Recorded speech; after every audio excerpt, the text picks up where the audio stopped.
ہمیں social media صرف ضرورت کے لیے استعمال کرنا چاہیے، اس کے علاوہ قطعاً سوشل میڈیا اس طرح یوز نہ کریں برکات سے محروم ہو جائیں۔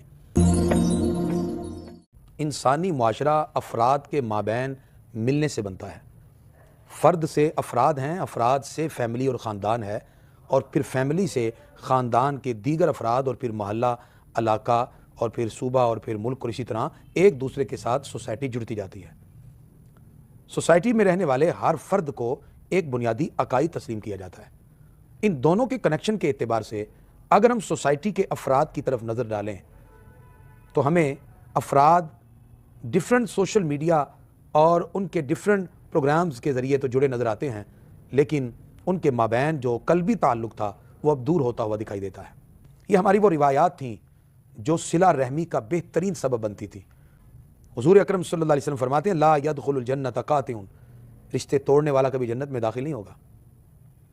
تو جب یہ قطع تعلقی ایک دوسرے کے ساتھ جڑنے کا کام کرتی تو ایک بہترین معاشرہ تشکیل پا جاتا، لیکن آج مستقبل میں ہمیں تیزی کے ساتھ سوشل میڈیا کی وجہ سے رشتوں کا دور ہوتا ہوا تو دکھائی دیتا ہے، قریب ہوتا دکھائی نہیں دیتا۔ انسانیت کے ساتھ محبت کا ایک خوبصورت تصور تھا۔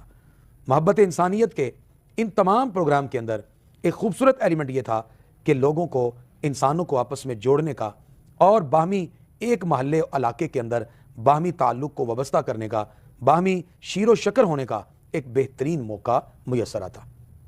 سوشل میڈیا اگرچہ بہت سی چیزوں کو ہمارے سامنے واضح طور پہ ذکر کرتا ہے، سوشل میڈیا کے بہت سے ایڈوانٹیجز تو ہمیں ملے، لیکن اس کے ڈس ایڈوانٹیجز سے بھی ہم انکار نہیں کر سکتے۔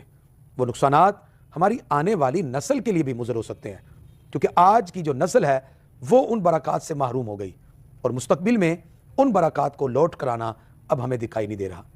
مستقبل میں ہمیں چاہیے ہم کم از کم اپنی سطح پر اپنے گھروں کے اندر قرآن کی روایات قائم کر سکتے ہیں، ہمیں ان کو قائم کرنا چاہیے۔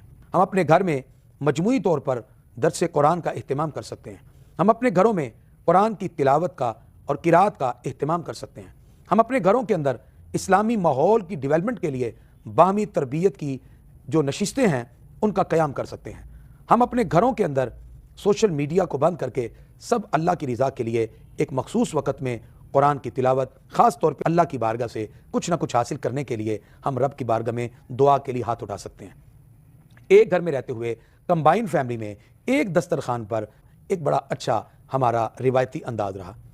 اب ہم پھر اس کو اگر ایک ہی جگہ بیٹھ کر اہتمام کرتے ہوئے دکھائی دیں، خوبصورت تصور انسان کی شخصیت میں اور اس فیملی میں جھلکتا ہوا دکھائی دے گا۔ انار کی ختم ہوتی ہے، اثار کا جذبہ بڑھتا ہے، سیکریفائز کرنے کا دل کرتا ہے، باہمی محبت و یگانگت کے جذبات قائم ہوتے ہیں، ایک بہترین فیملی اور گھرانے کی خوشحالی کے ساتھ ایک بہترین معاشرہ بھی خوشحال ہو جاتا ہے۔ ہمیں مستقبل میں ان روایات کو دوبارہ سے پھر زندہ کرنا چاہیے۔ آج بیٹیوں کی تربیت میں یہ شامل ہونا چاہیے، کیا روحانیت ہے، اس کی اسپرچویلٹی کیا ہے، اس کے روحانی اثرات کیسے مرتب ہوتے ہیں۔ میں اللہ کا خوف، تنہائی میں اللہ رب العزت کی یاد کا دل میں پیدا ہونا، سوشل میڈیا کے استعمال میں بھی تنہائیوں کو پاک کرنے کا ایک خوبصورت سمبولیکلی ہمیں پیغام دیتا ہے۔ اور سوشل میڈیا ہماری عبادات اور ہماری روایات کو متاثر نہ کرے، ضرورت کے تحت سوشل میڈیا کا استعمال بھی کریں۔ اسلام نے ہمیں اعتدال کی زندگی کا تصور دیا، ایک بیلنس لائف، ایک معتدل زندگی آپ کی زندگی میں انقلاب پیدا کر سکتی ہے، آپ کی لائف اور زندگی خوشیوں سے بھر سکتی ہے، کیونکہ آپ بیلنس لائف گزارتے ہیں، آپ نظریہ اعتدال پر ہیں۔ کسی بھی چیز کی زیادتی اور کمی انسان کو احساس سے محرومی یا اس کی ٹینشن اور اس کی بہت سی پریشانیوں کے بڑھنے کا سبب بن سکتی ہے۔ اعتدال کیا ہے کہ آپ اپنے رویے میں، اپنے معاملے میں، اپنی زندگی میں ہر مقام پر ایک بیلنس رکھیں۔ ٹیکنالوجی بہت سے مقام پر ہمیں فائدہ بھی دے رہی ہے، اس کے بے شمار بینیفٹس ہیں۔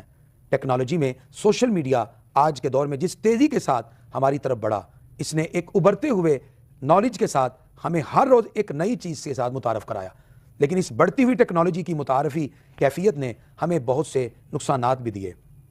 کسی بھی چیز کا بے جا استعمال نقصان کی طرف جائے گا۔ ٹیکنالوجی یوز کیجئے، لیکن ایسی ٹیکنالوجی کثرت کے ساتھ یوز نہ کیجئے کہ جس کی وجہ سے آپ کی شخصیت یا آپ فزیکلی کسی بیماری میں مبتلا ہو جائیں اور آپ کی پرسنالٹی ڈیمیج ہونے لگ جائے۔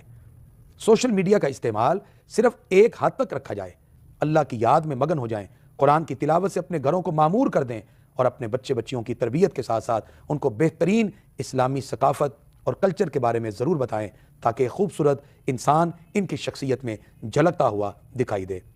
انسان جب اللہ کی رضا کے لیے اپنے عمل کو خوبصورت بناتا ہے پھر اللہ رب العزت بھی اس بندے کو بے شمار انعامات عطا فرماتا ہے۔ خود ہی کو کر بلند اتنا کہ ہر تقدیر سے پہلے خدا بندے سے خود پوچھے بتا تیری رضا کیا ہے۔